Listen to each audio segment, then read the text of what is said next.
Alright, hey, hi, hello! How's it going, guys? My name is ZetaRayZod, and welcome back to the Great Ace Attorney Chronicles. Now, before I begin, be sure to like, subscribe, and get that bell on so you stay up to date on all my latest videos. So, last we left off, we had just finished talking to Natsume-san. We went to the scene of the crime, but we couldn't really get much out of it because the coppers were a bit hesitant to let us see anything. So we made our way to 221B Baker Street, the most famous address in the world, I believe. And this is where we bump into, I think her name is Iris Wilson. I knew that. Yeah, but it turns out she's actually the Watson in this world, I guess. Seems to me that that's the case right now. I'm not sure if she's related to John H. Wilson, the guy that died in the first episode. But, you know, let's find out. So we've looked around already, and I guess we'll talk to her. Iris. It was you that we ran into yesterday, wasn't it? At the Old Bailey? Yes, that's right. You were ever so helpful. Thank you so much. Oh no, not at all. I'm so sorry we couldn't have been more welcoming. Though at the time, we did have a rather large gun pointed at us. That one, the bazooka. Like this? Gulp. Thinking back now, you left with Miss Lestrade in tow, didn't you? Oh yeah, an awkward witness, Gina Lestrade. Oh, Jeannie? Yeah, she's a professional pickpocket. So we found out. It was very naughty of her to pinch my invention like that. Are you referring to the trial disrupting gun-like contraption? Exactly. So I followed her, you see, to get back. Perhaps I should think about fitting a self-destruct mechanism in my inventions. This girl's dangerous. Backs up immediately. The whole place is wired to blow. Anyway, I brought Jeannie back here after that, so she could apologize to my trusty technician. Sorry, your technician? Hurley, of course, silly. Hurley? Yes, Herlock Sholmes. We live here together. I had no idea the great detective has such an interesting young daughter. Daughter? Not likely. What? I wouldn't call him Hurley if he was my father, would I? That's a point. Well then, what is your relationship with Mr. Sholmes? Well, I expect you found out that lodgings of any kind in London are very expensive. So, the solution is to share the cost of a partner, a roommate. You are roommates. I hope you don't mind me asking, Iris, but how old are you? 10 at last this year. Well, what of your mother and father? Is it John H. Wilson? Oh no, they're not around. Oh, I see. Wonder what the story is there. It's gotta be Wilson, right? John H. Wilson. Oh yes, there's something I must ask you. Oh, you gonna ask if she's related? Of course. Go ahead, Susie. Oh no. I'm a very great fan of the adventures of Herlock Sholmes and... Oh, you have a copy of Rand's magazine. Yes, I've read every issue. It's delivered all the way to Japan on a ship. Oh, this is so exciting. My stories are being read on the other side of the world. My stories? Yeah, well, that's true. In the books, Watson was the one that would write everything. Would write the adventures of Sherlock Holmes, actually. And even in, like, the TV series with Benny Cumberbatch, it seems like Watson was writing a blog. Yeah, that's like the modern way of saying it. But yeah, it's canon that Watson would write the adventures. That's right. Hurley's always solving such amazing cases, you see, and he tells me all about them. They really are quite fascinating.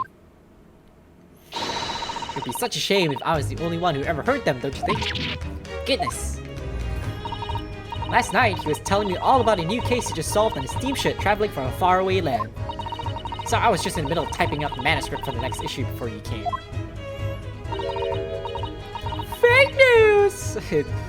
It's not entirely true. I mean, we helped him a lot in that case. So you are the author? Yes, I'll let you in on a secret if you like. I'm gonna call this latest adventure the Speckled Band. The Speckled Band? That's certainly very familiar, yeah.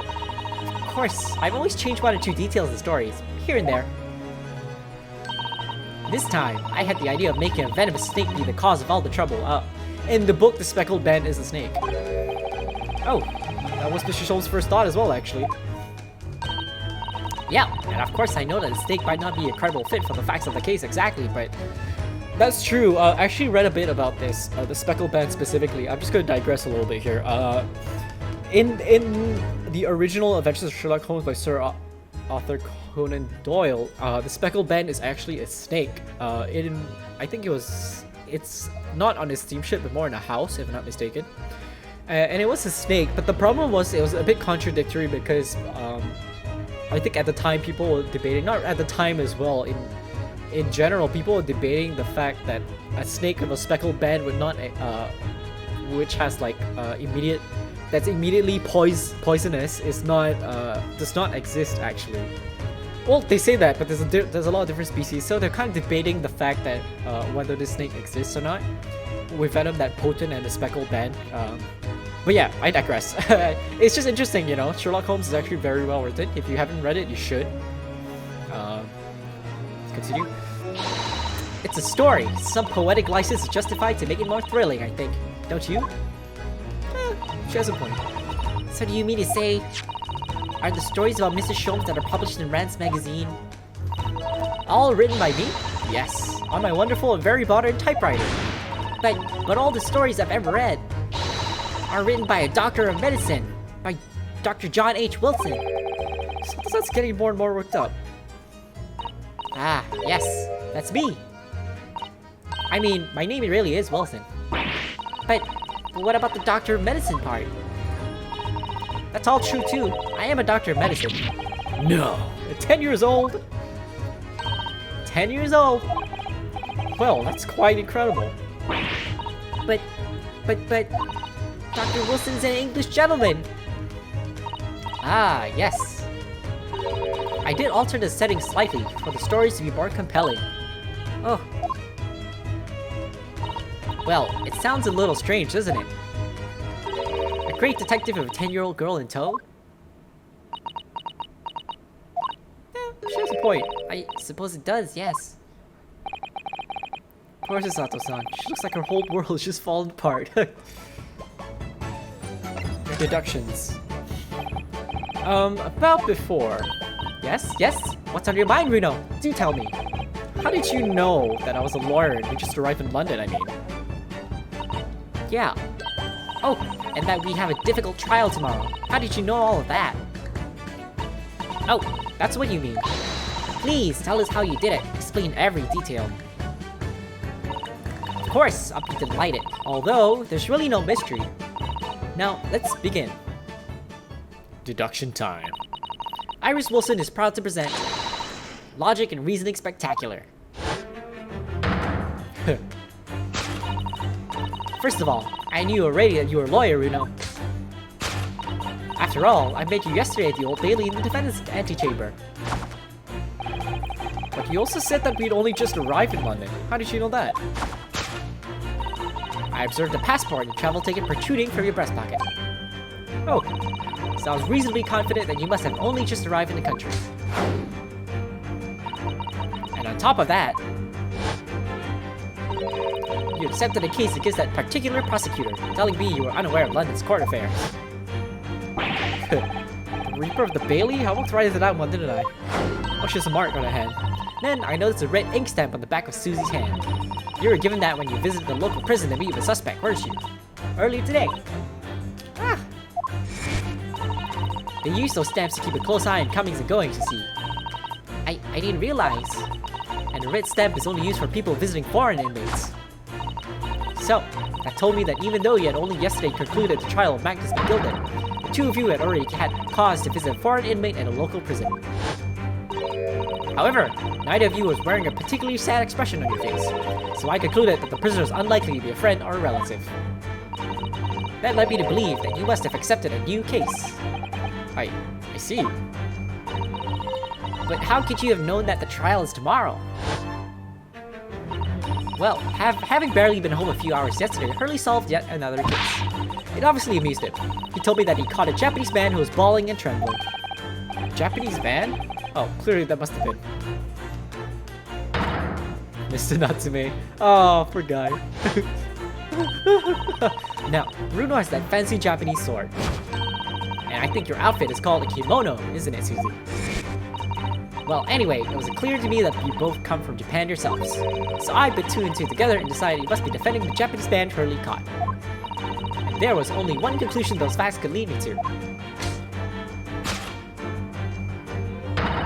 You both came here to ask Hurley about the case. Her deduction's a lot better than Herlock, actually. There's a note on the mantelpiece that says the man's trial will be tomorrow. Hurley's always stabbing his notes with a knife, you know. He's silly. And that's all there was to it, really. Thank you for listening. I'm Iris Wilson, and that was one of my great deductions. Dong dong. Like the news. Well, was it a winner? Were my deductions correct? They were spot on. That was amazing, Iris. Truly a great deduction. You even managed to discern something of Mr. Sholmes' delivery. Oh, well, I was just copying Hurley's style for that.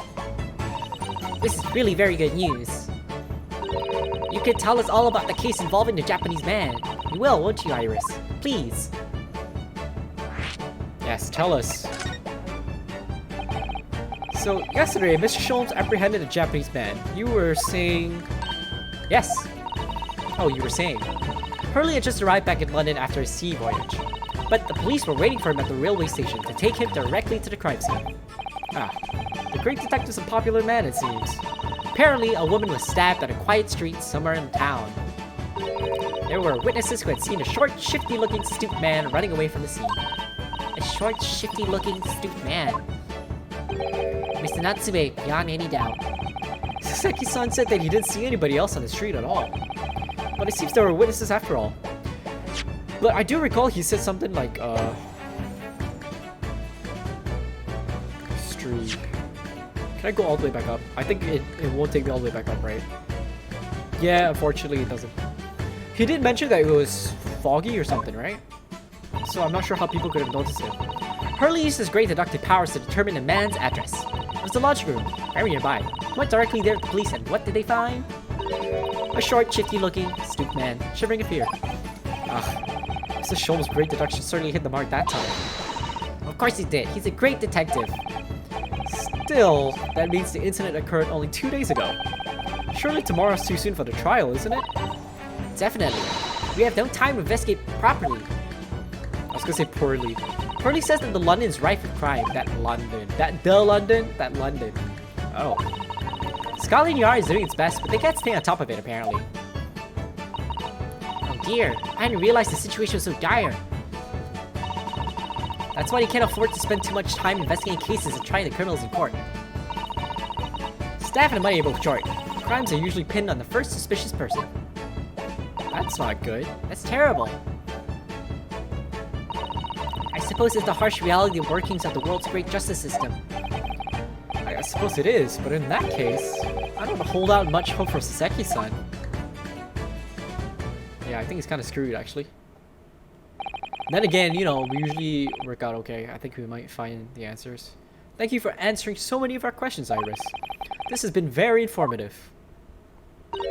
Oh, you're most welcome. I've had so much fun. Did you happen to know where Mr. Sholmes is at the moment?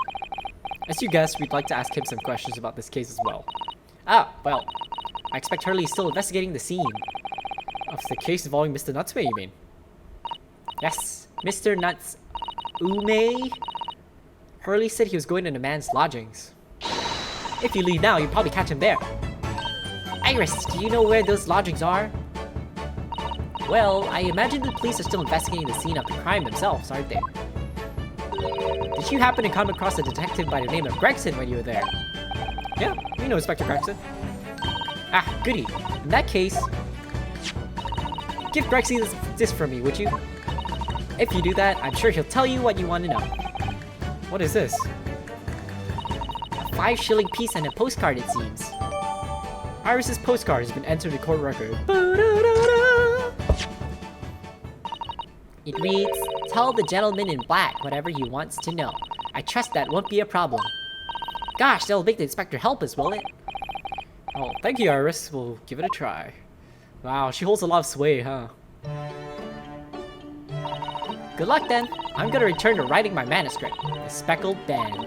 And I'll be making more special blends of tea. So come back again soon. We'd be delighted. Thank you so much, Iris. Well, Mr. Naruhodo, it's back to the scene of the crime.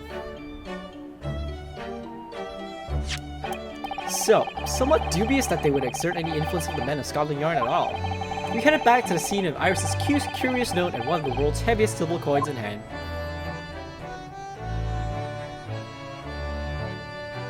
To be continued. Ah, damn. Like, how long is like from one end to the other? Like from for the first to be continued to the next to be continued? I'm actually not sure. Oh wells, let's go. 19 February, 2:38 p.m. Breer Road. Looks as though the police are still here, carrying on with their investigation. The guy's still looking at snow. He's like, that's snow, alright. Perfect, so let's find Inspector Gregson as quickly as possible. Yeah, let's see if he'll take a break from his chips to look at the silver tip Iris gave us for him. Chips. Hey, buddy. Present. Here you go. Take that! Just throw it in his face. Inspector Gregson, do you have a moment?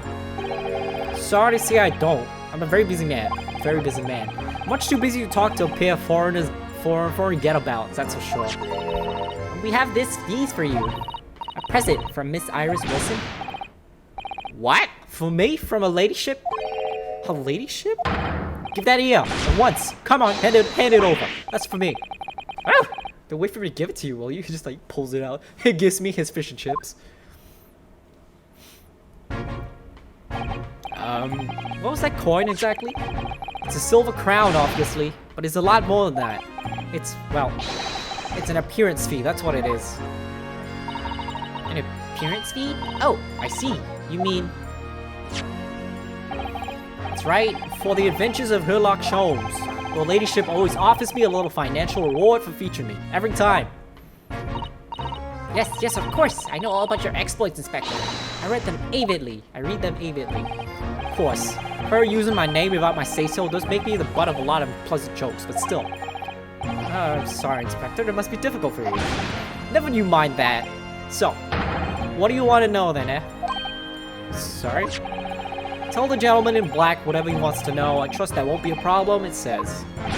Well, obviously it's not a problem. Go on, fly away. What do you want to know?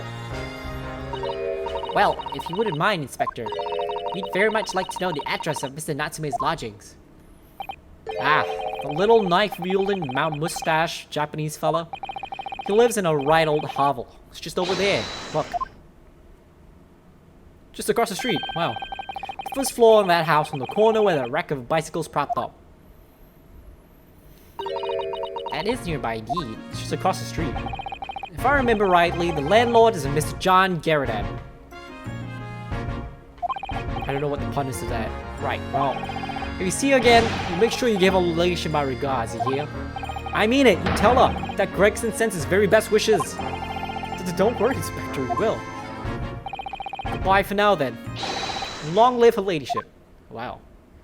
A lot of respect for a 10-year-old girl. Well, at least he told us what we wanted to know before he left. Yeah. So then, shall we go and see what we can find in Mrs. Natsume's lodgings? Definitely. New location added. Oh.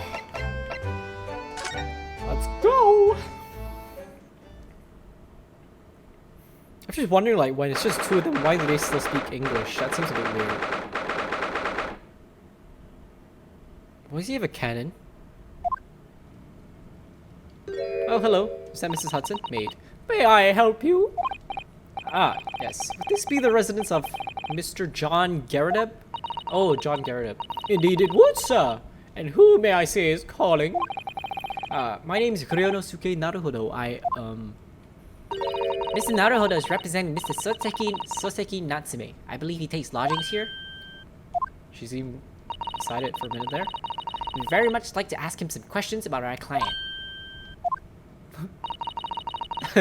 One moment, please. I shall convey the message to Mr. Garrett. Run. She just runs away. Did you see that, Mrs. Sato? That was a real-life English maid. I know. As I understand it, anyone of standing in English society employs a number of household staff. but that was the first time I've ever seen one in the flesh. Oh, this day keeps getting better. Certainly feels like we're really arrived now, doesn't it? We need only to meet a butler and the experience will be complete. Well, I'm not sure if I'd go that far, but I understand the sentiment. If it's Hosonaga, I'm gonna scream. Like, undercover again. Thank you for waiting. Mr. Garudep will see you now. This way. Oh, wow. Look at him. He's like a moon. I just want to examine. Look at that cannon. It's a full-size cannon. What's it doing in here? Oh my, it's real. I thought it might be a replica. That whole thing? Bah, that's little more than a toy. Sorry? The army was selling it off when I retired, so I decided to give it a new home. Never know when the enemy might attack next. Jolly useful to have a cannon about the house. He's stirring his tea with a pipe. Really? It isn't overkill? Be prepared, I always say. You never know what this twisted well is going to throw at you next, boy. Do you think there may be trouble brewing, Mr. Garudep? Always is. Take Joe in here. Never fails to have a clean apron in reserve. Tries them over the barrel, you see. They dry very well in the cannon there. Joe tells me. Which rather proves my point, I feel. It's been reduced to a drying rack. More than a huge cannon, looks like it's hanging its head in shame. How about the uniform? That uniform looks fairly ancient, doesn't it? It's clearly been well looked after, though. That whole thing? Ha! Not much better than rags, really. Oh. Wore that ceremonial garb in my retirement bash, you know. But I'm not one for dwelling on the past, me. Would have gladly thrown it out, but you know how it is. Anyway, it doesn't hurt to have the odd piece of memorabilia lying around, does it? Oh, I see. Perhaps we should leave the past in the past. There's a medal there. Did the British fight the Japanese in World War II? I know the Americans did. I know the Americans did. The Asians did as well. Did the Russians and the Americans ever? Oh, the Americans did fight the Japanese. Did the Brits, the French, and the Russians fight the Japanese? I don't know.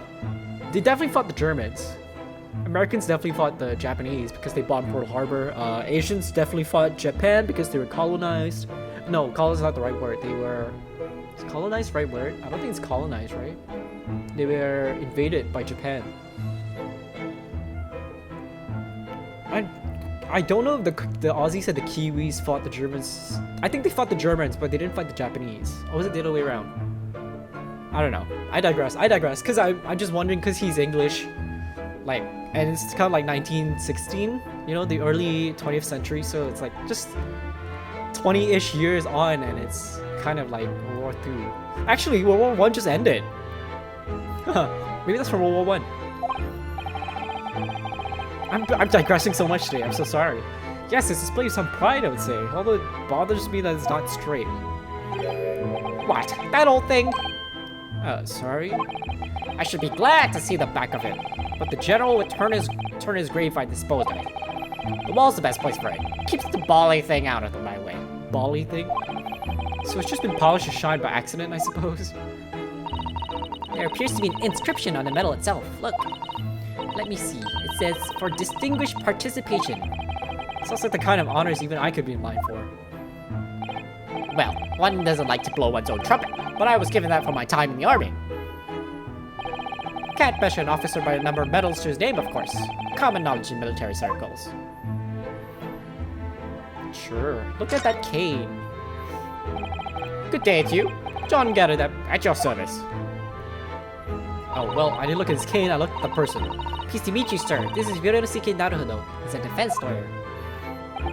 Do excuse me not catching up. Took a shot to the knee a few years back in the Battle of Meiwan, don't you know? Earned a medal for my pains, but had to withdraw from service. Handed over the reins to up-and-comings. So he's a retired soldier. It's a hell of a job getting up and down the stairs now. I can tell ya, don't get out much as you can imagine. Yeah, it's quite a climb up here to the second floor, isn't it? I was panting at the top of the stairs. Really must take more exercise, Mr. Naruhodo. You think so? He just looks down and it's like a paunch. Well, Mr. Garudep, no doubt you're very courageous to earn yourself a medal. Oh, it was nothing. The medal's just a folderol, really. Wouldn't like to offend the general, though, so I grudgingly displayed it on the wall. Is he dead? Why don't you fetch it down, Joan? Let these good people see properly. Tilt me over and... Joan, fetch it. Ah! Dash it all, women. Be careful. Oh, dearie me, I do beg your pardon, sir. You jolly near took my skin off my hands.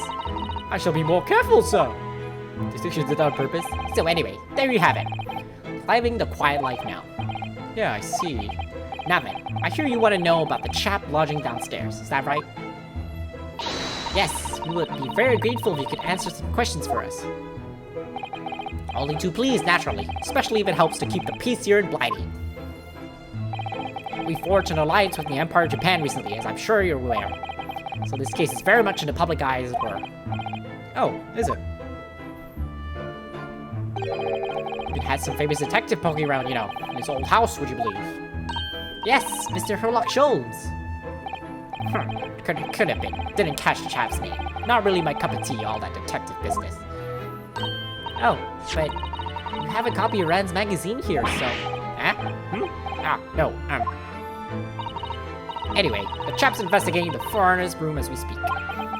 So he's in Saseki-san's room. It's a bally nuisance is what it is. The whole neighborhood's twitching its curtains now. I don't like all this fuss. It's jolly unsettling.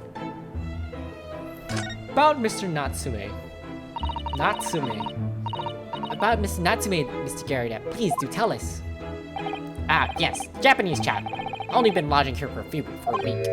Oh, just 1 week? So he moved in very recently then. I have 2 lodgers most of the time, one on the ground floor and one just below us. The first floor became available a week ago, you see. There's the... Ah! Dash it all, Joan. Do be careful. Oh, my goodness. I'm terribly sorry, sir. If you want to know my opinion... It's a cute little song. It's so cute. I thought he was a shady sort from the moment I set eyes on him. Oh? Oh, why? He seemed to have a most nervous disposition. Always shaking, looking over his shoulder. The man had shady written across his sweat-soaked brow, if you ask me. I said to myself, John, that man is trouble. Sooner or later he's going to do something untoward. And I'm rarely wrong about anything. I won't be calling this maid as a witness, that's for sure. Was there anything else that struck you as suspicious about the man at all? Yes! Oh yes, there was. Indeed there was. And she's dying to tell us. Shady lodger. Do tell, Joan. Had you noticed anything else at all about your lodger, Mr. Natsume? Oh, about your lodger, Mr. Natsume. Oh my word, yes. The man was shadier than an orchid. Orchard. Sorry. Could you elaborate? Well, take the man's room. Absolutely stuffed full of books it is. More than anyone could ever read. And he never so much as passes the time of day with another living soul. I haven't seen a single visitor call. He just trots off to that old bookshop every day and comes back at 5 to light the gas fire. And the funny little man is up long past the time everyone else is in the house has gone to bed. Oh, I see. The gentleman on the ground floor goes to bed at around 9 each night. But I've never known that Japanese fellow to retire any earlier than 2 in the morning. Ah. Typical. Could you clarify something, I wonder? What, pray? How do you know so much about Mr. Natsume's routine? Oh! I'd understood that neither of the lodgers live on this floor of the house. Is that correct? She's snooping. That's right, yes, they both below us, on the first floor at street level. Then how is it that you know so much about the lives of your lodgers? The precise times that they come back in the evening, for example, even the times they go to bed. She's snooping. She's a snooper. Grief, Joan, be more careful, woman. Oh my goodness, sir. I'm terribly sorry, sir. Something doesn't add up here. She's a snooper. Seems that unless they have like a hidey hole to like spy on people. Seems that the incident took place at around 5 in the evening. Did you happen to look out the window at around that time? Huh? The window? Yeah, the window. Yes, we noticed that the window over there looks out over Briar Road. The incident took place on the pavement just on the far side of the street. Was there anyone suspicious loitering nearby? 5 o'clock is dinner time in the Geradep household, so I'm afraid I don't remember seeing anything. How about you, Joey? No, sir. It would have been dusk outside already at this hour. And with the fog as well, I should think it would have been quite impossible to see the other side of the road. Ooh, that sounds like important information. Oh, I see. Did you notice anything else out of the ordinary then? Such as? Anything at all, even if it seems unrelated. Well, Yes? Was there something then? well, it's nothing particularly significant, but at around that time, sort of time of year. Ah! For the love of God, Joey, watch what you do. Oh, dear me, what have I done? Awfully sorry, sir. How much tea is in that pot? Do be more careful, woman. Of course, sir. If I may, Mr. Narrow Hollow. Oh, yes. Narrow Hollow.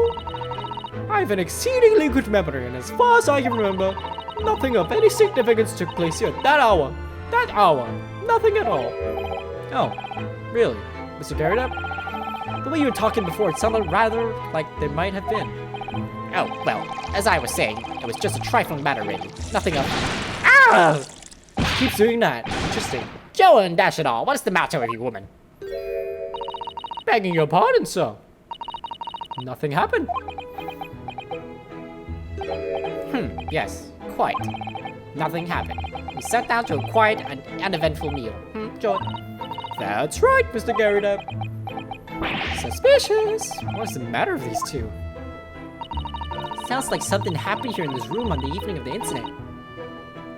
But what? I wish I knew.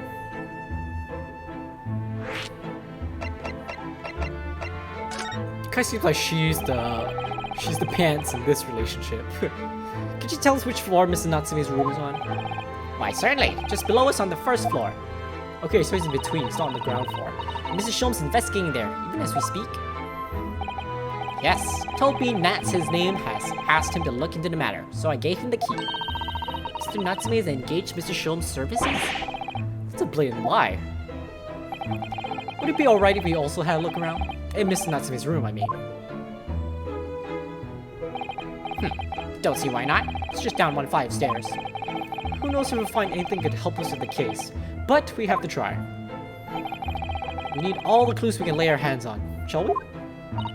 Yes, and while we're there, we can speak with Mr. Sholmes again. Perhaps he'll be able to tell us more.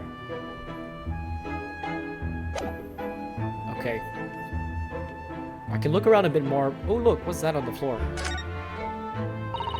Look at that enormous screen! It must have been put there deliberately, surely. Yeah, it certainly seems like someone's trying to hide something from view. What could be behind it, I wonder? I'm going to have a very quick look. Just a little peek. Ahem, ahem. Maybe let's not, Mrs. Sato. I think the maid is gonna head us off with a cup of tea. Ahem, ahem. Okay, let's. Can we look here? Yes, we can. Ooh, that pot is smashed. What's going on here? Look at this crockery display here. It's rather unusual, isn't it? Oh my, a genuine London dresser! Isn't it delightful? Although the shelf seems to be broken, and the crockery is... Oh dear. Oh, it's in pieces. I thought it's Naruhodo. It really is. The word cracked wouldn't do the Chinaware justice. Ah, I wonder. Perhaps the cannon was fired at it. Yeah, probably something like that. But let's not delve too deeply here. There would have been a hole in the wall if that happened. Oh, look! What a wonderful collection of cakes lined up in that gleaming silver cake stand. Lined up? Looks more like someone has half demolished them to me. Afternoon tea is a time of indulgence, you know. It's quite the English way. It is Mr. Geradep's custom to take 2 cakes with his tea. That sounds delightful. Oh, wait a minute. Wait a minute, though.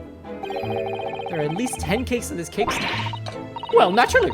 It would never do to waste the leftovers. So, whatever Mr. Geradep doesn't eat, I say to myself, John, you shall have to tidy up. How magnanimous of you. She's sneaky. So she made a lot of cakes because she knew Mr. Garrett only eats 2, so she'll have the rest. Very clever. Very sneaky of her, actually. This window looks out over Briar Road, where the young woman is attacked. Yeah. Can make out the policeman on the far side of the road investigating the crime scene. It's not that far, you know. Glass is rather murky, isn't it? You can't see very clearly. Is this thing open at all, I wonder? I shouldn't underestimate the bitterness of a London winter, sir. Sorry. As soon as you open that window, the tea will freeze in the pot. No Londoner will go opening windows at dusk in the middle of winter, I assure you. Seems very unlikely these two would have seen anything of the incident then. There's a candle on the floor, but I can't see it. I'm not sure if it's significant. Ooh. Oh, the candle's missing here. This whole candle holder looks a little out of place here. What did you say? Yeah, you're right. It's clearly supposed to be gold, but it's almost completely black for some reason. That old thing, yes. Just a cheap piece of ironmongery. Gimcrack, really. Oh. Used it when I was studying, don't you know? For my commission. I know it's old, hardly worth hanging on to, really, but, well, still has its uses sometimes. Of course. Does everything in this room have some elaborate story behind it? They're memories, Mr. Naruhodo. Memories. That candle's on the floor. Interesting. That carpet's a bit frayed as well. What the hell happened here?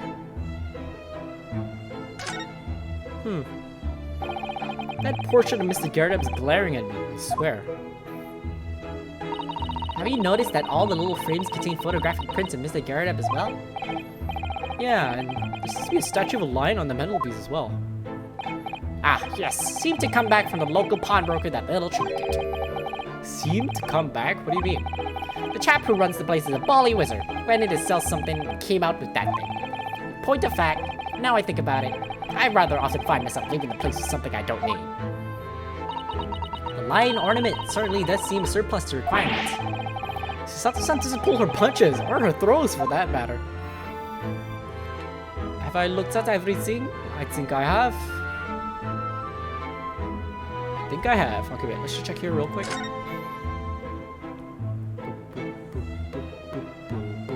Ah, books. Notice you have a pile of books here, Mr. Garrett. You enjoy reading? Ever experienced a London winter, boy? The nights are long. No better way to pass the time than in front of the fire of a jolly good book. Oh, there's a copy of Rand's magazine here, I see. No doubt Mr. Garrett enjoys the adventures of Sherlock Holmes too. The great detective has a great many followers, it would seem. I think that's everything. Yeah, I think that's everything. Okay, so I think I'll leave this episode here. In the next episode, we'll go to Natsume's room. We'll have a chat with Sherlock Holmes. Probably look around and see if we can find some evidence. I feel like what we see here is a bit sus already. I'm not sure what happened over here. I'm curious to find out. And I think there's more to it than it seems. Like these two are going to be a key component in the case. But we'll see what happens. So if you like what you see and you like what you hear, be sure to like, subscribe, and get that bell on so you stay up to date on all my latest videos. As always, be safe, take care, and I'll see you when I see you. Peace!